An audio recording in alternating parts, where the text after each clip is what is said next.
I won't go into background, but basically 33 years in the game, from anywhere from young kids 5 years old all the way to guys in professional baseball at the big league level. Something a little different that we're going to try to do. It's late. It's at 9th inning, right? I've been there. I sat there. Your mind starts to wander a little bit. We just worked with a bunch of kids in the gym, and one of the couple things we told them, we said, and I'll ask you this. How many times have you told young kids to hustle? Raise your hands. Right? Okay. Don't take this wrong.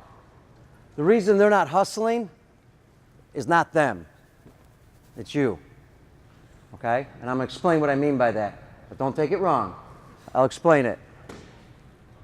Answer this question, anybody. Is hustle a skill, or can anybody do it? Anybody that thinks that anybody can hustle, raise your hand. Anybody that thinks that's a skill, raise your hand. Okay? If this was a certification course, you just all failed, except for the guys that raised their hand the second time. Why? Yes, hustle, anybody can do it. But in order to do it, you have to create a habit. It's a skill that you have to create. Okay? By you saying hustle, that means nothing. By me saying hustle, that means nothing. To train kids how to hustle. Now you're training them how to hit, you're training them how to field, you're training them how to throw, but we're not training them how to hustle. I'll ask this question. Is paying attention a skill, or can anybody do it?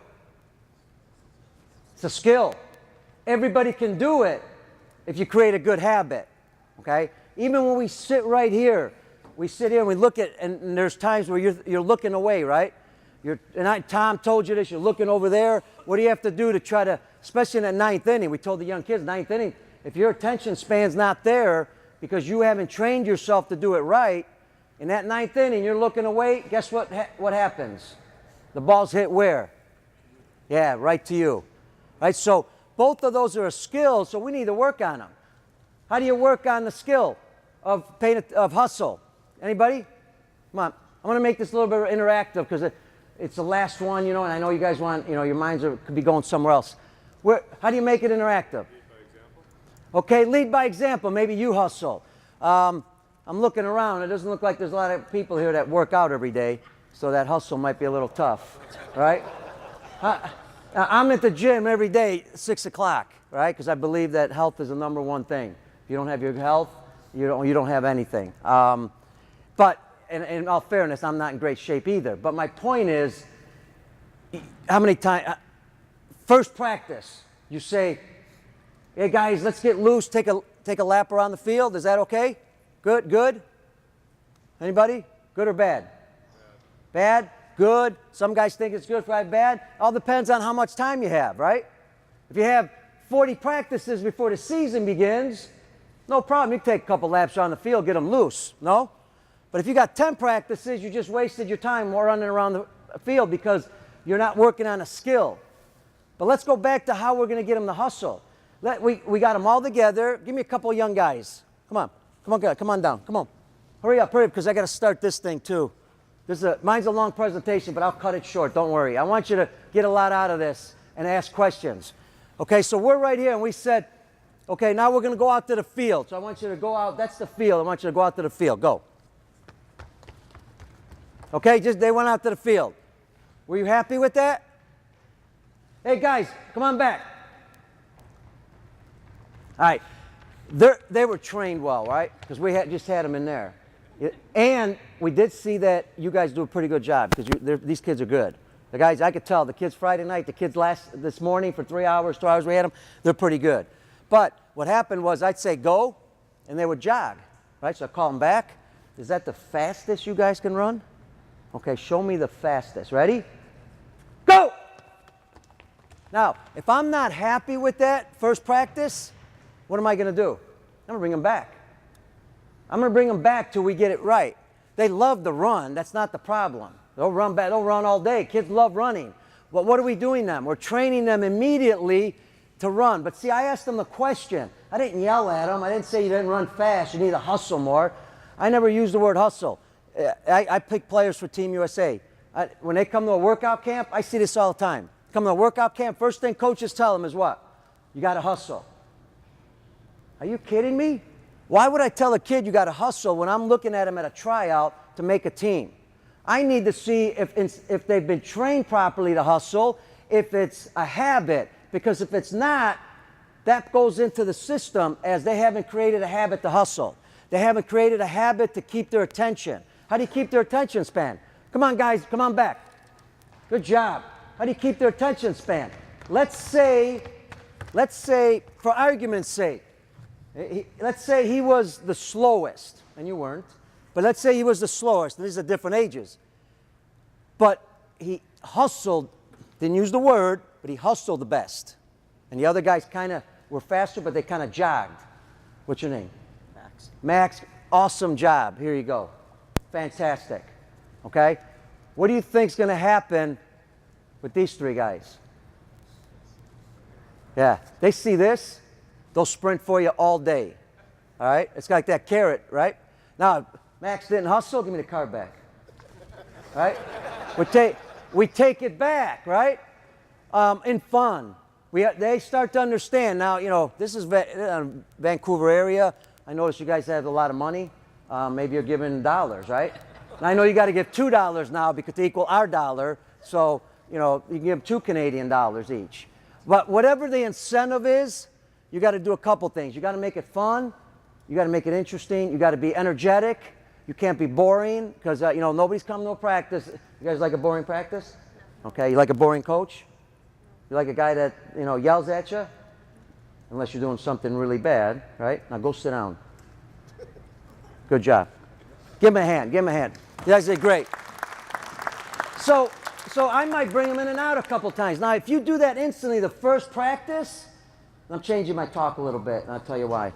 If you do that the first practice, the second one will be much better, but not perfect. We'll bring them back in.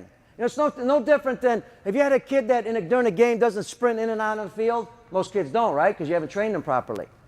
You know what I do when a kid comes in and he let's say it's the third inning. He's jogging in. We have a 12-second rule, stopwatch. It's fun. Put the stopwatch on him. You're on defense, 3 outs, boom, you got 12 seconds to get in. They love it. It's competitive, right? Kids like competition. So you don't have to yell, nothing. People go, I can't get them to hustle. Well, did you use the 12-second stopwatch? I have no problem. And these aren't even my kids. These are kids who just showed up to the first day, if you set it up right. So now, let's say the kid doesn't hustle. Simple. What's your name? Larry. Larry? Okay, you fast? Yeah, I'm fast. You always say that. Tell your kids, if somebody asks you, are you fast? Yes, sir, I could run. Right? Are you a good hitter? Yes, I'm a good hitter. Because you'll ask kids, are you a good hitter? Well, I'm okay. What do you mean you're okay? You're a great hitter. You got to put it in their minds. They got to believe it, right? So what do? We say, Larry, you know what? You looked a little tired, right? Because what? You jogged in. So Larry looks tired. So Larry, don't worry about it. Since you're a little tired, just have a seat, you know, and then when you feel better that you can run harder, then call me and we'll put you back in the game. You see, I didn't yell at them. What did I do? I threw it on them. You look tired. You must be tired because you didn't sprint in. No? Does that make sense to you? So now all of a sudden, they're starting to understand what the game's all about. So now, you see my point between concentration, that it's a skill, hustle is a skill, because I hear coaches all the time, everybody can hustle. That's true, but you better create that habit in order to do it. Okay, so that makes sense? Anything? All right, so we'll start with that. If the kid's going to run in practice around the field, always with their gloves on. All right? Why? Because that's how you play the game. It's on the left hand. We throw right-handed. We never use the left hand. And all of a sudden we put the glove on. We ask them to create, feel a ground ball with the left-handed they don't use. Always put the glove on. If you can put a baseball in their hand when they're running, that's good also. You can put it in the glove. Trains them to have that ball in the glove. All right, now my topic is this. I got to the topic. All right, don't worry. I'll get you out of here. I won't be late. My topic is thinking outside the box. Okay, my goal here is this. We know you guys are very good coaches. We've seen what the results out there on the field. but never be satisfied for being good enough. Okay, challenge yourself constantly. And please, I've been around a lot of volunteers. I travel the world, 36 countries, working with volunteers. Do not use that as an excuse. I'm a volunteer, I don't have the time. Okay? Try to figure out how to make the game better for your kids. I told you yesterday, how many batting tees you need for practice? 5 to 10 maybe if you have them. Can't afford them, right? What did I tell you how to get them? Yeah, go get the orange cones on the highways, right? They're free and they're the perfect height, all right? My point to that is, no, don't go get the cones on the highways, but figure a way to make a tee if you don't have the money to buy brand new tees. Figure a way. What did I do? I took a golf tube, I put it in a can with some cement and a plastic tube, and I had a batting tee because I couldn't afford them. Does that make sense? All right, so what I'm trying to do is we're trying to figure out here, let's see if this thing works. We're trying to figure out, what I want you to do is think outside the box when it comes to coaching.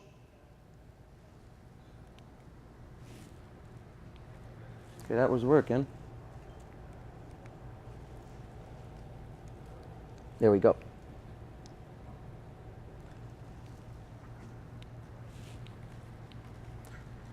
That's my email, by the way. Does this mic work? Yeah. Hang on one second.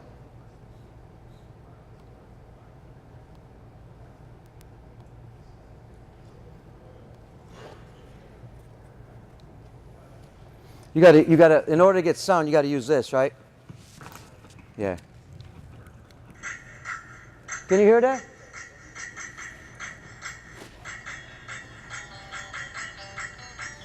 You guys like that?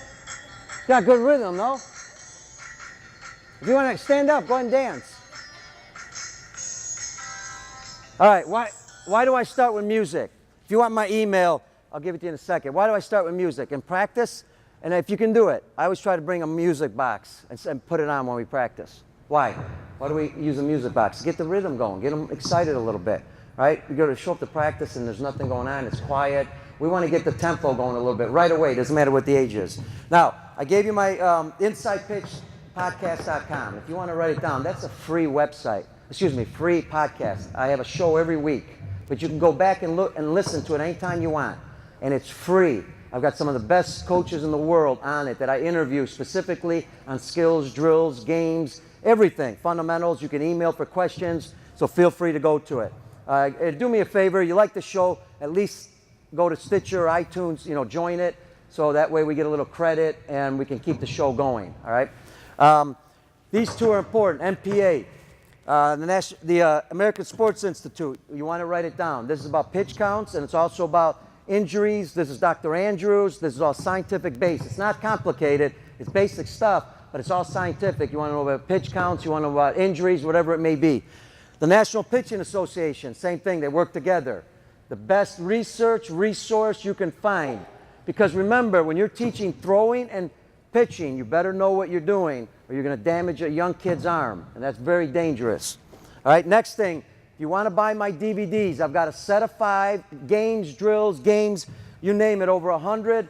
I do have to mention this. Set of 5, you name it, it's got everything. Hitting, these are 100, I'll make it 100 Canadian dollars. I'm losing a ton, okay? I'm at 100 Canadian dollars. If you want individual ones, they're 20 each. And I've got the new set, or the new, these are 2 new DVDs. These are 30 a piece. Here's the beauty of it. You don't need any money, okay? I'll give them to you today. I only got like 7 sets. What do I mean by give them to you today? You can take them home today, whoever wants them. Just give me your name and email, and I'll send you PayPal. Everybody got PayPal? All right? And then when I go home, I'll send you the link. You just pay with credit card. My buddy over here, he bought a set, but I know what he was thinking the first time I said that. He thought, oh, great, he's going back to Chicago. I don't have to pay him, right? Get a free set. Yeah, you know what I told him? Yeah, my last name's Caliendo, okay? Yeah, Caliendo's Italian, all right? Our collection rate, the Italians, the collection ratio is 99.9%. So we always get our money. So that's why I'm not afraid to give you the set for free. All right, so think it outside the box. Watch this. Tell me if these guys ain't thinking outside the box.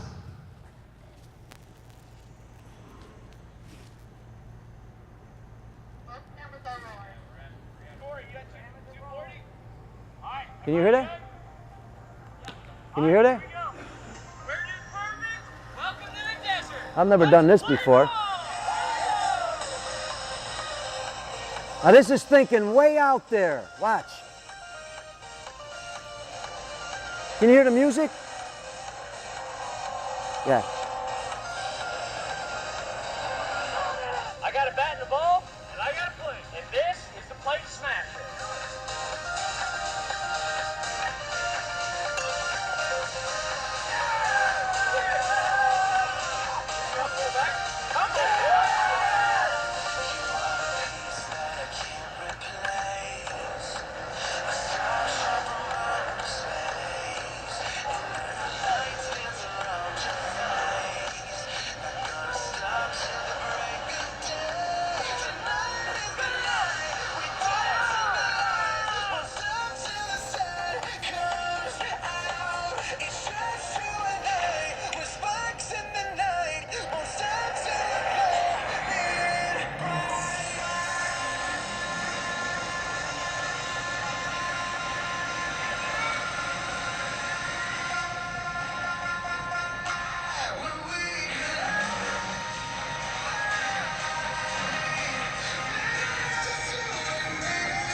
Okay, so now you're probably thinking, you know, why am I showing you this? Because that's way out of the box. In other words, these guys have gone way out and try to think of ways to keep people's attention, to do certain things. Now watch this.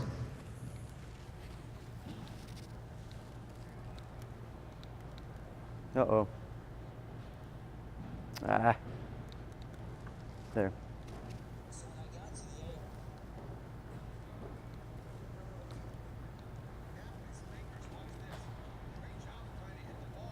Okay, again, thinking outside the box a little bit when it came to a hit and run. Now watch. Listen. Can you hear that? Is this not working? I think it's probably the most important one, and that's, I started to ask the naive question all over the organization. Now the naive question is this: if we weren't already doing it this way, is this the way we would start? Okay, question is, if we were not already doing it this way, is that the way you would start? Okay, so I want you to think about that phrase.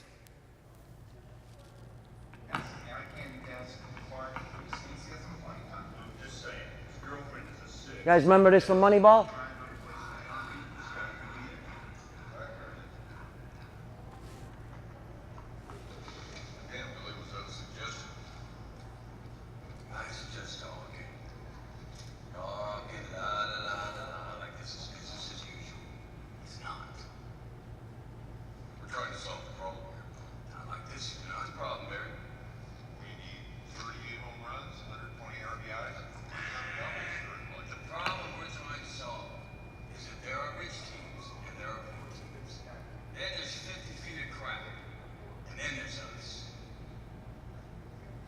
Unfair game. If you guys are sitting around talking the same old good body nonsense, like we're selling jeans, like we're looking for Fabio, we got to think differently. Okay, and that's what I'm trying to get the point across. So we got to think differently. Now you're about to see some things that's going to open your minds a little bit when it comes to the game of baseball, when it comes to coaching. So we're expecting, if you don't think differently and you don't train properly, here's what's going to happen.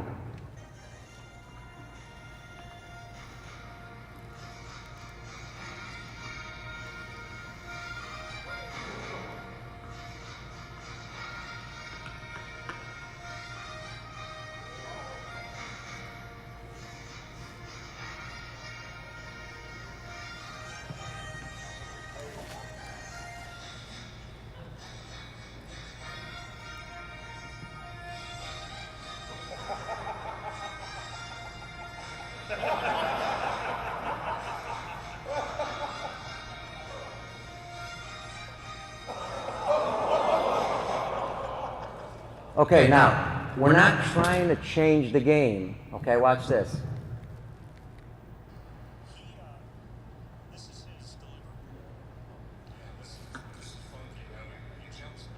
Okay, that's his delivery. We're not trying to change things that drastically, okay? But think about it. How do most of us teach? We teach either how we've been taught or how we did it. And that's something you got to think about, because how you were taught could have been incorrectly in a lot of ways. I know I was in a lot of ways. Or how you did it, you could have done it wrong, been successful, but got injured. And you got to be careful. Are you teaching how you do it, okay? So stay with me. This is the philosophical part. The result could be this guy. All right, Tommy. I'm going to throw you something called a screwball. The old school thing. It's going to look like it's coming right at you. It's going to drop right off the table, so you don't fail out. It's going to stick in there. You see what I'm saying?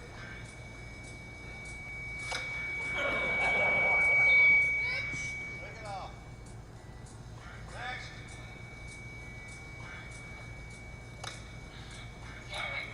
Okay, or this guy.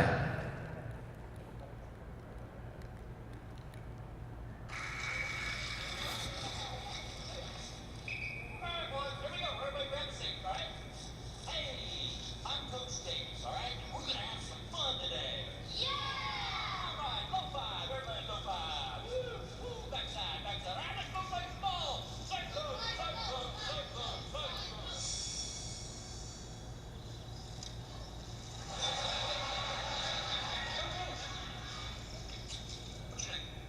Billy, everyone say goodbye to them.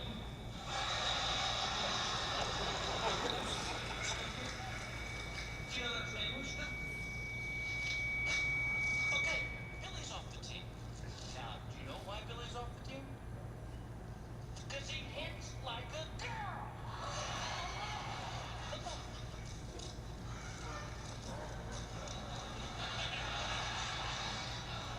Okay, now, how should you look at this as far as being a coach? Here's how I want you to think about it.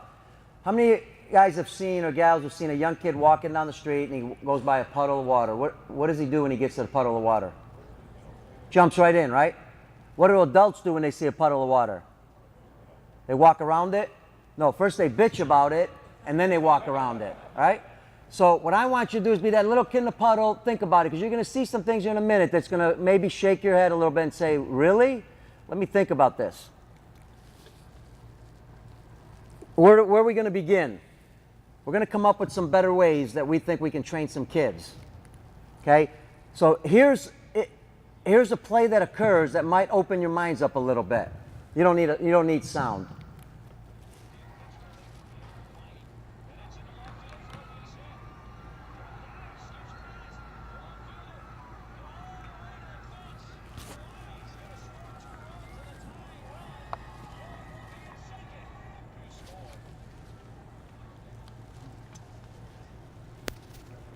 Remember what the topic is, thinking outside the box? Oh, sorry. Basically, there's an appeal play going on here, right? Somebody missed the base. Man, this thing.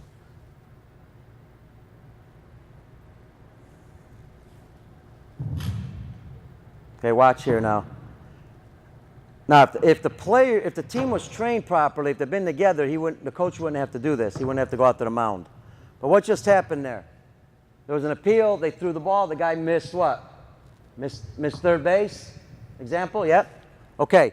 Now, here's a great example. You're the coach. Guy hits a triple. Player misses second base. Standing on third. There's no timeout, so I'll just speed it up. If there's no timeouts, we can go right to the appeal, right? If there's timeout, then you got to go where? Back onto the mound, step off, or umpire calls time in, step off, then make the appeal play. Is that good? All right, so if the guy missed second base, where are you throwing the ball? Anybody? Come on. Oh, wait. I know it's late. Second base, right? Why? That's where he missed. That's what we all think. That's how we've all been trained. Thinking outside the box. We've all been trained that way. So what you're doing is you're doing what you've been trained, which is not bad. Now, you're playing me. You turn around, you throw the ball to second, my runner in third's running home. Okay, umpire calls safe, I just scored a run because it's in play. Now, what we do, we throw the ball to third. We tag the runner and tell the umpire this runner missed second base.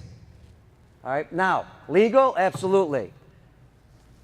And I work with Major League umpires, with the supervisors, so I can give you an idea that it's legal. In 34 years of a Major League umpire that I worked with, when he saw this play happen, he said, I can't believe more coaches don't do it that way. I just defensive play. So that's the first thing. Now watch. These are Japanese umpires before a game. Now, that's our pitchers, American pitchers. They're learning this. This is right before a ball game. They're going and learning the strike zone. They want to learn to see what kind of pitches he has, strike zones. Where do most umpires do it? 8 pitches during a warm-up, right? Not these guys. Again, who told them to do it that way? They did it on their own. Now, would I have trusted these guys? My pitcher, that guy's standing in the batter's box. He's nuts.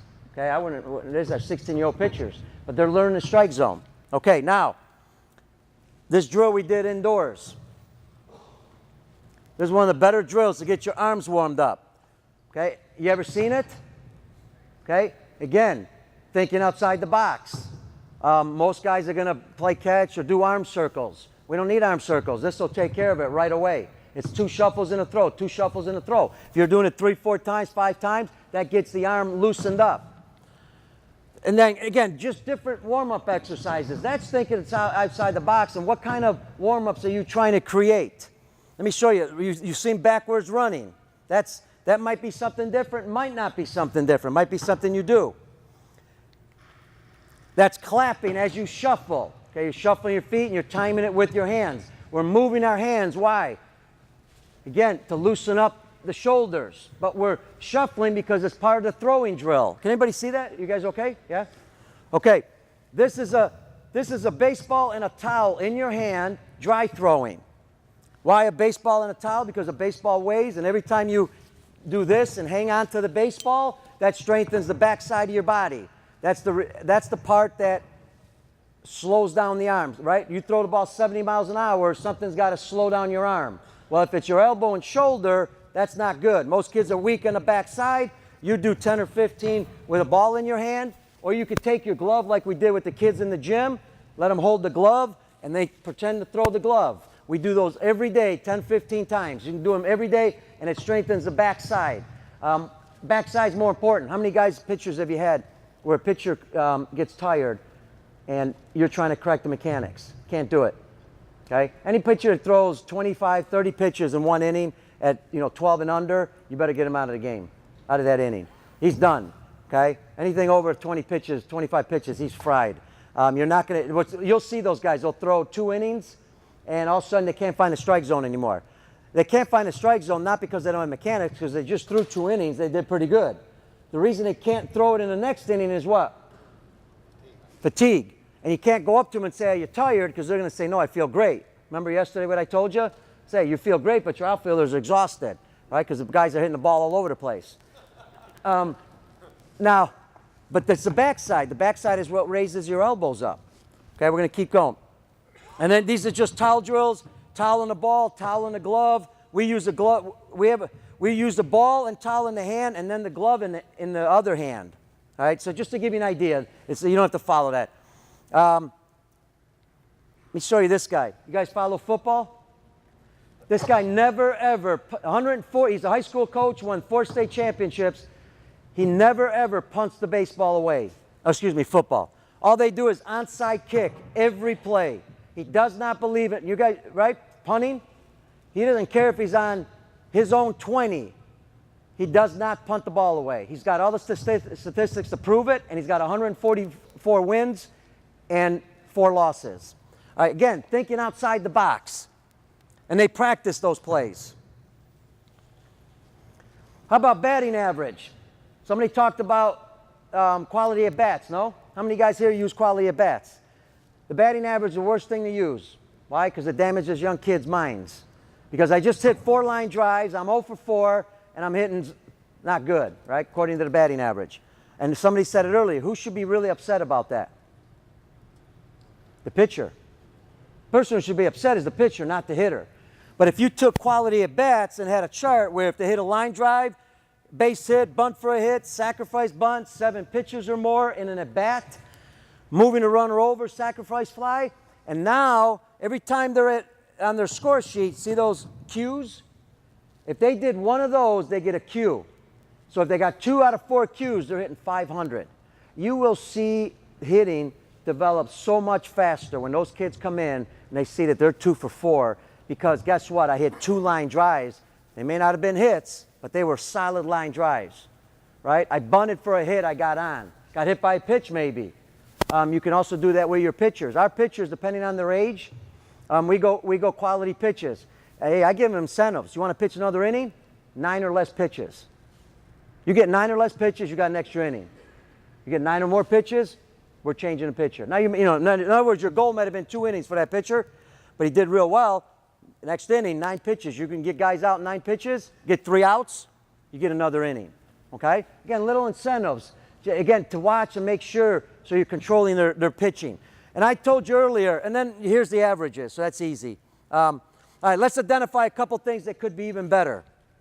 For an example, how many of you tell players when you get on base how many outs there are? Raise your hand. Come on. Come on. We've all done it. We've all done it. My question to you would be why? Well, you know what the answer is? I'll give you the answer. Well, they don't know the outs. And I'll give you the response. They don't have to know the outs because you're telling them. Right? So if you're telling the outs all the time, why would they need to know the outs?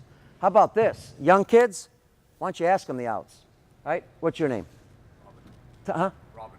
Robin. How many outs are there? 1. You sure? Yep. Positive? Yep. Okay, good luck. Right? I've done that. If I saw somebody, you know, that wasn't real confident, and I have fun with it. Kid comes all the way to third base. He's tired. Robin, how many outs? 2. I go, you sure? And if he's positive, I'll say, good job. And if I know it's right. But if he's not positive, sometimes I'll walk away and go, good luck. And now they're worried, right? But the reason I do that, and fun, I'll smile, because if he's wrong, he's going to make an out, right? If there's less than 2 outs and he doesn't tag up, he goes, that's a mistake. I'm not worried about the score. I'm worried about teaching young kids to play the game on their own.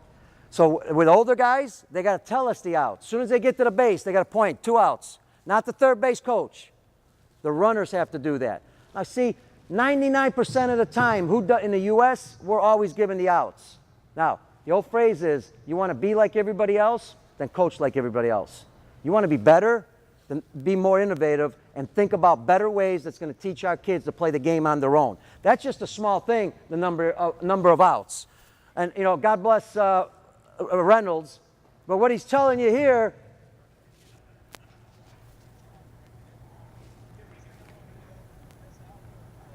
all right, don't worry about it. You know what he's telling you? He's telling you how to break in a glove. Take 2 baseballs, put in a glove, wrap it, that'll break your glove in. That's great for big league guys, but if I'm watching MLB Network and I'm 10 years old, that's the worst thing you can do. How many of us did that and teach it still? Take 2 balls, put in your glove, roll them, right? And that's how you break in your glove or you keep it in the off season. Problem is, use common sense. When you open it up, what kind of form is it going to have? Who's got their glove? Yeah, it's got a closed form. How about taking the glove and turning it inside out? And now, when you turn it inside out, when you turn it back out, the glove's open. All right, again, how did we do it in the past? Okay, it might have been okay, but not for 10-year-olds. Because now you're asking a 10-year-old with their hands to open their hand up because the glove's not open. Does that make sense? Okay, I didn't give you a visual on that. All right, how about, as a coach, you must determine if it works, if it's efficient, and if it's going to teach something, right? I need a speaker for this. So you determine.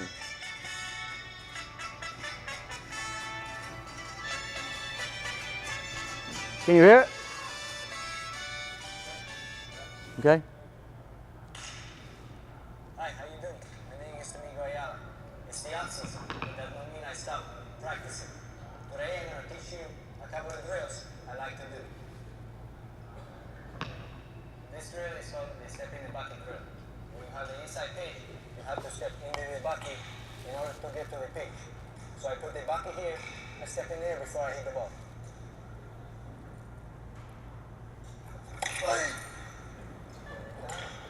Good? Right, got to determine, is that a good drill? Probably not. This guy's on something, I'm not sure what. He's got a lot of energy. Watch. This drill is called the 2-T drill. You set up 2 T's and 2 baseballs and you hit the balls at the same time. The purpose of this is to practice hitting your upper bomb and your pull bomb at the same time. Let me show you.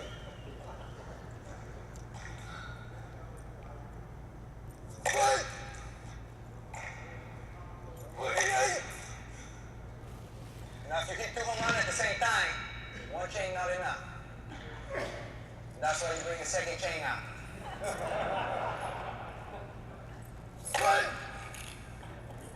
Actually, not a bad drill, and I'll explain in a minute. Not the way he does it. Welcome back. This drill is called the double feeder drill. Everyone knows I like to hit from both sides of the plate.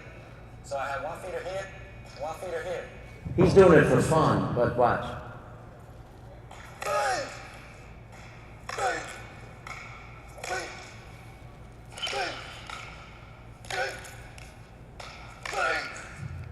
Okay. Now, you have to determine, those last 2 drills are not bad drills. Because you can actually, I've actually had a drill where we placed 3 tees. 1 inside, 1 middle, and 1 outside, where they're even, the same size. And you can hit, and if the swing's pretty good, this ball's going over there, that ball's going to center, and this ball's going to right field. The double 1 drill, you know, tossing this way, that's not a bad drill. Why? We use it because that works on their balance. They get to work left-handed, they get to work right-handed. All right, so it works on the balance on both sides. The first drill, obviously, not good. But again, we have to determine those depending on, you know, what we think can help. I'm going to speed up a second. All right, how about this one? You ever hear the term, never make the first or third out at third base? Raise your hand. Okay? Where'd you get that at? Yeah, Ernie teaches it. That's a different philosophy. All right? Watch. I have a different philosophy. And that's okay, because that's philosophy, isn't it? That's not a skill. Watch. Oh.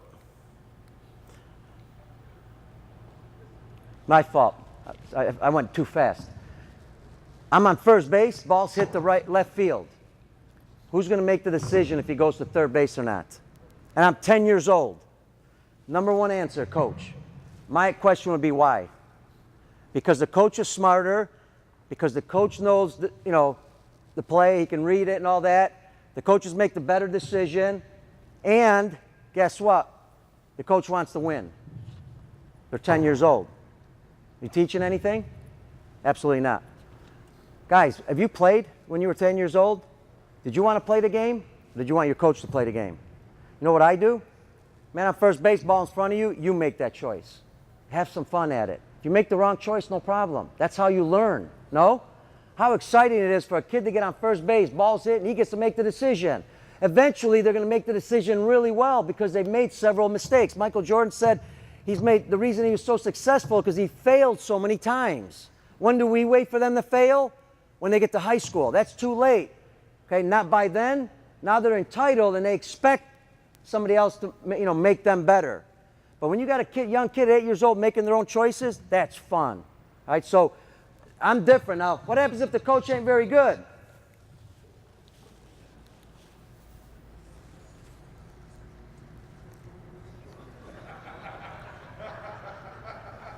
All right? Now, that's at the big league level. So you're telling me that, Kansas City won the World Series. Did you hear what the manager said with Kansas City when they asked him why he thinks they won? They're so good? Because I let the guys play. Do you know that Kansas City lets the players steal when they want, hit and run when they want? They got their own calls. They can call a hit and run. They can call a steal. They can call a delay. They can call whatever they like. Okay? Now, they've been doing it for a while. That's at the big league level. How many of you give responsibilities to your players? Allow your kids to pick off. At 10 years old, pick off the first base anytime you want. Catcher, you see the guy first base leading off too far, drop your glove. Pitcher's got to throw to first base. Right? What does that do? It gives them ownership of what they're doing. But you got to emphasize it with, we got to practice it, but if you throw the ball away, don't worry about it. Okay? Because it's part of the game. You're going to make mistakes. That's why you practice it all the time. But if we call pickoffs, even in college baseball, we got these wristbands. They're calling all the plays up I mean, who's playing the game? One of the things I see in the U.S. is we no longer have instincts. Now, you talk about Dominicans and Cubans, they got instincts. The Cubans are some of the best running first to third. Why? Because they're allowed to do it. Now watch this. All right, I'm going to jump because we'll come back to something. How many of you train on command? What do I mean by that? Come on down here right there. Just stand right there. Come on right here. Just stand right. You're not going to do anything. You'll be all right. Give him this ball. I got to speed it up a little bit here. And then we're going to answer some questions, Brian and I. How many guys like this? Watch these guys if you could see it. Basically, they got the baseball, right? We go on command. Ready? Go. Ready? Go. Okay? When they play catch. It makes sense? So if I say ready, go. Well, I just tossed them the ball. Ready? Go. And I'm not going to worry about mechanics right now because right now we're in trouble. All right? Right now, we don't have a chance in hell to win. No. I'm just teasing. I'm going to go. Ready? Go. Ready? Go. Now, instead of go, it's going to be red. All right? When I say red. Ready? Go. Red. Ready? Go. Red. Go. Okay, good. These guys, the brains are pretty sharp. What does that build? Attention, listening. Okay, so we change the words. Now, why are we commanding them when to throw it? Because it's organized, structured, and it's fun, believe it or not, for the kids. They really like it. So what happens is this. When they throw the ball away, do I wait for this guy to come back? No, I continue. Ready? Go. What happens as soon as I've done this with adults, with coaches? What happens when you do that? You go, the guy getting the ball, he sprints to it. Did I say hustle? Absolutely not. I just kept going. They don't want to miss the next play. Now, the other rule we have is if you throw the ball over their head and he can't catch it, he jumps, can't catch it, that guy goes and gets it, this guy goes there.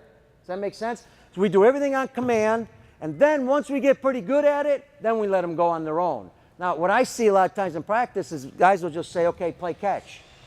And that's it. We don't control any of it. Okay? So, in my opinion, thank you guys. In my opinion, that's a lot better when you're controlling the situation. All right? All right. Don't be afraid to challenge the status quo. Here we go. First to third. Who's this? Joe Madden, Chicago Cubs. That's the team that's going to win the World Series this year.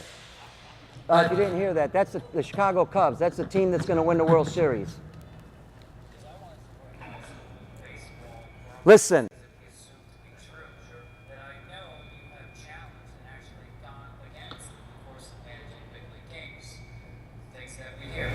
Don't make the first or third out at third base. It's absurd.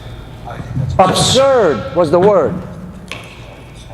That's what I want. Don't worry about not making the first or third out at third base. I think Okay, you're going to have to trust me a little bit. Okay, Joe Madden.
Right? Then you bust back to first base. If I have that philosophy, I'm going to get a jump every time.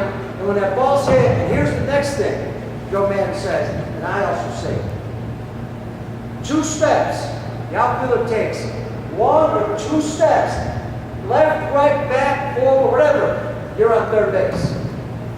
Got that? Think about that.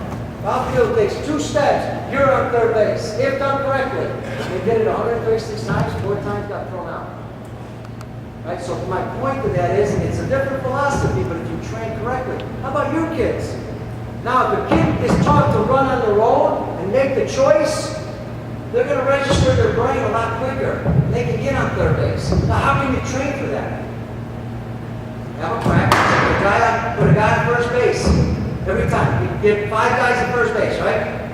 And you get the ball. If you want to start as a coach and hit it, that's fine. They get their secondary, you hit it. And here's the game.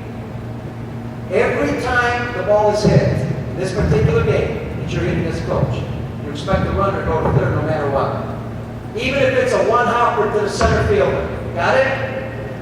The runner takes off, plays at the outfielder's got to catch the ball, he's got to throw it. First of all, he's got to transfer it, then throw it. Then he's got to catch, somebody's got to catch it, transfer it, throw it. Somebody's got to catch it and tag. Right? Before the runner gets there. Our rule is this in practice. If the ball's hit right at somebody, and you get thrown out at third, you get to go to second base. If the ball's hit to the left or right of an outfielder, and the guy takes 2 steps, and you're safe, you get to stay at third base. Does that make sense? Why do we do that? Because we're forcing our defense to make the play, and we're forcing the runners to try to make it to third. Because we want to show them how easy it is to make it to third. When that happens, when pressure's on, you know how many times these kids drop the ball? You know how many times they can't transfer it and throw it incorrectly?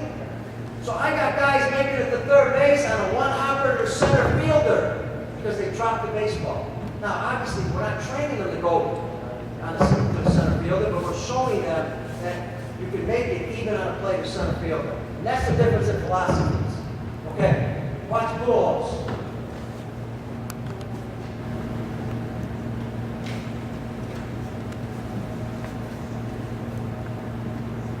Now watch, they'll show it. Watch the runner up first now. Ball's in front of him. I'm watching the time. He took his time because he didn't think he'd go to third. Because that's an easy play, right? Watch. Watch the runner. Good secondary, didn't stop. He didn't stop. He didn't stop at all. Joe Mann was with Anaheim at that time. Okay, again, different philosophy. Examples, here's 4 examples. Between innings, I love this one. All right, between innings, you got 8 pitches, right? Whatever it is between innings. What's your catcher do between innings? He throws down the ball second, right? No, or you guys playing hockey or baseball? Okay, but let me rephrase that. Between innings in the game, right? After 8 pitches, does the catcher throw down the second base? Okay. Where's your second baseman shortstop at? Yeah, one's at second, waiting for the ball, right? And the other guy's behind them, backing it up. Now, please think outside the box a little bit. You're trying to train your athletes to do it the right way. And you allow them to be on the base, take the throw. Is that how it happens in a game? No. You see what I'm trying to do here? I'm trying to make you think a little bit. Because what we do is we do it just like a ball game. Catcher calls down to second. As soon as the pitch is delivered, they take a couple steps here because you want to make sure you don't want to break for second yet. And then we break to the base, and the catcher throws down. We treat that live because it's so hard to do.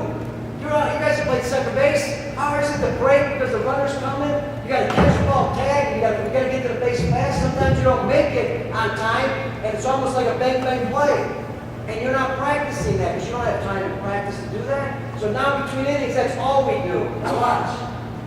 So if I said you can't see it, the second baseman shortstops are there, then they break and throw. Okay? All right. Now, how about hitters in a batter's box before a game?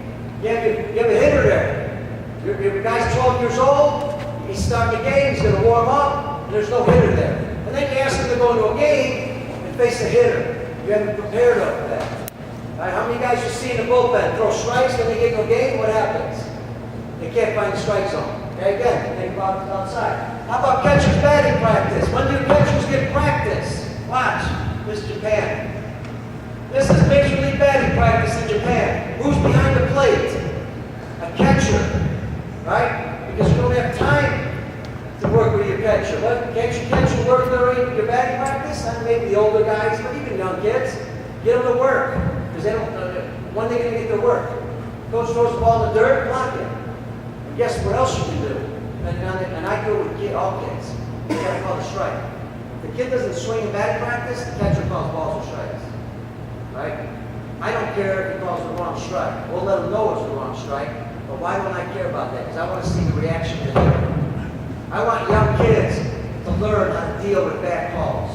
Right? And where they're going to deal with bad calls is in the game. And if you don't prepare them ahead of time, they're not going to learn how to deal with it. How about this drill? Every time you take infield, field it, drop it, pick it up, throw it. Right? I know what most of you guys are thinking. I don't have to teach this because they do it naturally. What this does is this focuses on actually fielding the ball because we teach them to drop it because before you drop it, you have to catch it. Right? So this actually focuses on getting them to catch the ball. But the reason we drop it is because that happens in games. So we train. So in between innings, my guys got to do that. When the first baseman's rolling balls to the infielders, our guys are working all kinds of drills. Watch. Guys that have limited practice, you practice during the game also. Watch. There's another one. How about field it, bobble it, and then throw it? That happens. They don't get a grip. Drills prior to a game. How many go fast here? Fielding position, and then we throw. This is what we do as a warm-up when we play catch. We don't play catch. We play catch from positions. So remember when we're doing this way? 6 on 6. We start fielding position, we throw. We start forehand position, we throw. Could be all the way around, doesn't matter. We start backhand position, we throw. We drop the ball behind us, we throw. Look, I know I'm going fast, and if you can't write it all down, don't worry about it. Just buy my DVDs. My wife will be happy. Come on, you know. You know how it is, men. You know, wives. Where are you at? I got a couple women in there. Like, my money's good. So now here we go. Watch. Now we roll the ball in front of us and we throw. Guys, if we get warmed up here, absolutely. We take 15 minutes to do this. Let's just make you play catch. All right, we create a situation. We start in a diving position. Come up and throw. We dive and we throw. We start. A lot of times we dive from our knees for young kids because you don't want to stand them up yet, right? You want them first from knees, learn how to dive, and then go standing up and then dive. That is an older guy. We'll throw him out of there. Here's the young kids. We're just practicing diving. Diving on an angle. Right? Then they throw the ball. All right, how about kids umpiring? You ever do this? Talk about thinking outside the box. That's a young kid umpire. Why? Because I want bad calls during a practice game. Okay? I want them to learn strike zones. I put kids up with helmets on bases. You got 7 kids on a bench. 6 kids, right? Throw them at the bases. Make them call ball, outs. They're going to realize how tough it is, right? And that makes them better people also. They'll treat the umpires better. How about infield, outfield? How many of you hit infield, outfield there before a game? Where's the first ball you hit? Outfield. Where to who? Left field, right? Been like that for 150 years. All the idiots are still doing it. Okay? I'm sorry. No, I did it, so I'm one of those idiots. And it's not being an idiot. It's just not thinking outside the box. It's not thinking, how can it be done better? Does that really help us? When the left fielder knows that the left fielder's getting the ball, does that help us? Does that create game experience? No. You got 10 minutes infield, outfield, so you hit the ball to the left and your center fielder and right fielder doing what? Picking their nose. They're not doing anything. So we tell them only where the ball's going to go, right? Second base. Then we hit right center. Then we hit left center. Then we hit left center. Left on it. We don't tell them. Guys, I run tryouts. I put a man on first and second base. And I say there's nobody outs. In the right field, then we get guys in the outfield. And the first kid goes, where do I throw the ball? Where do I throw the ball? There's a man on first and second. There's nobody out. You're asking me, where do I throw the ball? Why? Because we created robots. Same thing in the infield. I don't hit it to the third baseman in the infield. I might hit it to the second baseman right away. I might yell, double play. But who knows who's going to get the ball? Now, every kid's got to be what? Ready. All right, throw a couple others at you. Don't worry about that. I'm going to skip these. These are just, you don't need that. All right, here's a contact drill.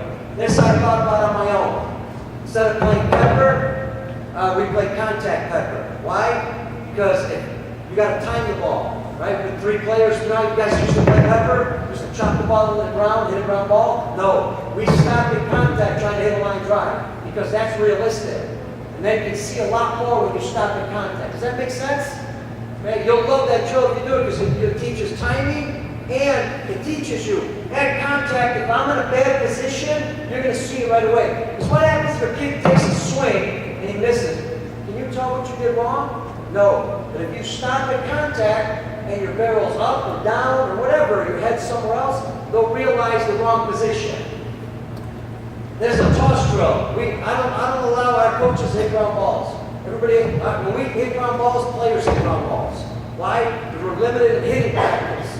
And in hitting, you can toss the ball up high, that's a changeup. You can toss it short, that's a fastball. You can step, toss it and hit, that teaches rhythm, right? So I teach our kids at 10 years old, 11, 12, to hit ground balls on their own. Obviously, they don't do well the first day, right? Balls are flying everywhere. Use softer baseballs. Now, after 2 or 3 practices, I got kids that hit ground balls on their own. That's batting practice, that's timing. Because don't I have to time the ball when I toss it up? It's going to come down. I got to time it. My foot's got to get down on time. Between innings, watch this. Oh, I don't know if you can see it. Stay with me here. Between innings, instead of the first baseman having the ball, you guys have first baseman roll ground balls? Where's the ball come from? Home plate. We're throwing it from first. Right? That's okay. I do it also. I do something a little different. Every infielder has a ball, right? Third, shortstop, second baseman. We start in any position you want. Fielding position, backhand position, whatever you want. Third baseman throws the ball to first. As soon as he throws it to first, the first baseman catches it, rolls it back to the third baseman, and he has to duplicate the same play. If it was Adam, he's got to field it right at him. If it was a backhand he started with, he backhands it. Does that make sense? As soon as the first baseman rolls the ball, guess what the shortstop doing? He's in that whatever position he wants. He's throwing the ball to first base, doing the same thing. As soon as the first baseman catches it, roll the ball back. The second baseman's doing the same thing. Does that make sense? Okay, what am I getting out of that? I'm starting the ball in my glove, working on transferring, and I'm also getting the ground ball, by the way. So I'm doing 2 things instead of 1. And you know what happens half the time? First baseman's not paying attention. He's screwing around. He's just rolling the ball. They didn't know where he rolls it, right? Takes his time. Too slow. So we're trying to develop young players early. You can't see it here. This is what we're doing. I don't think you can see it. Just see, he goes to his backhand. He throws the ball. Can you see it a little bit? Now first baseman takes it, rolls right back to him. This is between innings. Okay? How about this one? First baseman's got a ball. Between innings, how many pitches you get? 8, right? First baseman's got a ball. Watch. He's throwing the ball to the right fielder. Now it's really going to blow your mind. He's throwing the ball right fielder. The right fielder's going to get it. He's going to throw it to the first baseman. First baseman's faking a cut to home. We're working on real situations. Second baseman, shortstop have a ball because they're going out with an infield ball. They're going to throw the ball to who? Center fielder. What are we working on? Relay to second base. Right? Third baseman, what's he doing? He can either go home or go right to the base. Guys and gals, I got a kid at first base that rolls the ground ball. We're wasting our time. I'm getting a lot more of this because I'm training them between innings. Does this make sense? Now, you're not comfortable with this part? Don't do it. You have to practice it. We at least practice it a couple times before we actually do it in a game. But hey, don't do it in a game. Use it in practice. But all I'm trying to do is open up your minds to try to figure new ways to help you develop your players. And then this I just shot, you don't need to see that. Here's what happens, I just want to show you this. Here's what happens when your referees not very good, or no, how they're trained. Is that going to work?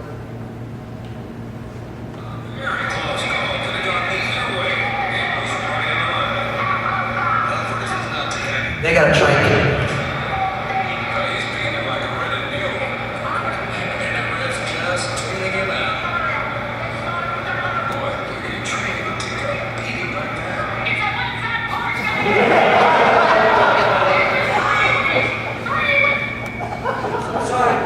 Sorry, Mons.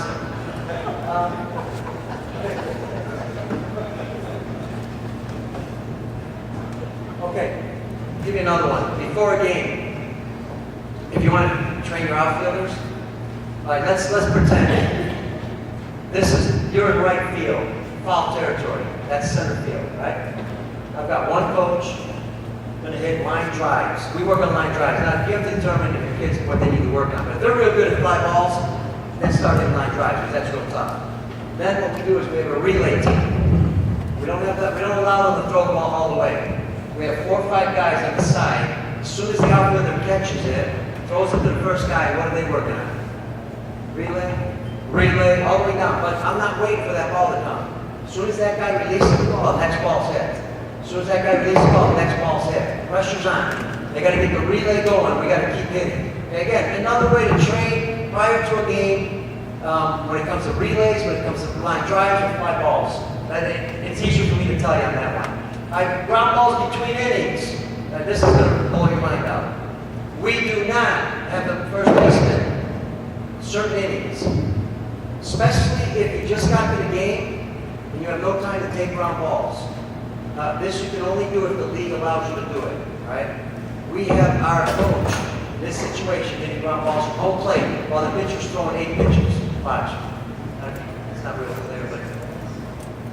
So while the guy's pitching, he's in the ball at third base, throwing it to first. We got a relay team, 3 guys. First baseman tosses it to the first one, goes right down the line. So now the guys off the bench, they're keeping busy because I got them relaying. This is all going on between 8 pitches. Okay? Everybody understand that? And again, I'm getting live ground balls between innings. That was the outfield wave. I already told you that one. And this is the end. In case you got bad parents, this might help you.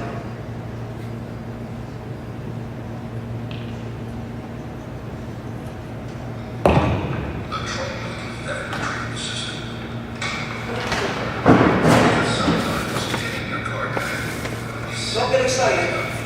Another revolutionary idea. You only find that's a rubber ball. Who might have worked with that coach? Okay. If you need my email, it's Caliendo@att.net. I'll leave it up there. All right. Well, again, what I hope in this situation, if anything, would just open up your minds a little bit on how you're training your kids a little bit, how you're thinking about setting up situations in games, how you're constantly working on something, whether it's before practice, after game, whatever it is. Always think of a better way that it can be done. I'll give you one more just to think about. When we tell young kids to play catch, and we ask them to receive the baseball, how do we always tell young kids to receive a baseball? Thumb to thumb, right? Hands out here, thumb to thumb. Anybody? I did it many times. So now you got an 8-year-old kid, it's like this, he's waiting for the ball. Most 8-year-old kids, whose glove are they using? They're using grandfathers, right, from World War II. About this big, broken in incorrectly. You can't see the guy throwing. What do they do normally? As soon as the ball gets close, right there, ball hits there, hits him in the head. Right? Boy, that was fun. Right? They had a great time in practice. Just got drilled right in the head. What they do is they're going to turn on the soccer, right? Soccer's a communist game. So what happens is, and that's okay. I played soccer, so don't worry. I'm going to call myself a communist. But it was the position of the glove, the way we held it, that was incorrect. Because if we would have held the glove this way, now all I have to do is turn my hand to catch it. I can see now the ball coming. If I turn my hand, now I got it 1 turn. If I turn my hand here, that's a half a turn. And if I start here, and then I turn my hand down, that's a full turn. By then, the ball's past them. So simple techniques that can help your players. How many coaches, real quick, they have 8-year-olds and younger? Anybody? You first play catch with them. I know you've heard this from Chris Johnson. You know they shouldn't be using baseball. Beanbags are some of the best things you can use. You toss a beanbag, it forms around their hand, it's safe, the hand understands how to start to work, then you increase it to a baseball. When you're hitting at that age, use a wiffle ball bat with a big barrel, big baseball, right? Why? Because we want to put a bat in a 6-year-old's hand, he's not strong enough to swing a bat. So now the body is not going to swing the bat, the bat's going to swing the body. But with a wiffle ball bat, they can swing it, so now the body controls the bat. Does that make sense? I think that'll help you a lot. And lastly, again, on behalf of myself and I know everybody else, we just want to thank you for what you do for baseball. I think I mentioned earlier, without having volunteers, we wouldn't have anything to develop the game. You guys have really a step ahead because you have a great program. Again, I travel around the world. This is one of the best clinics that I go to anywhere in the world because of how structured and the type of people that you have. And then you have Baseball Canada, BC Baseball, that's so supportive of coaches' education. That's incredible, and that's why your baseball is developing. Just keep it up and keep doing a great job. Thank you. Thank you.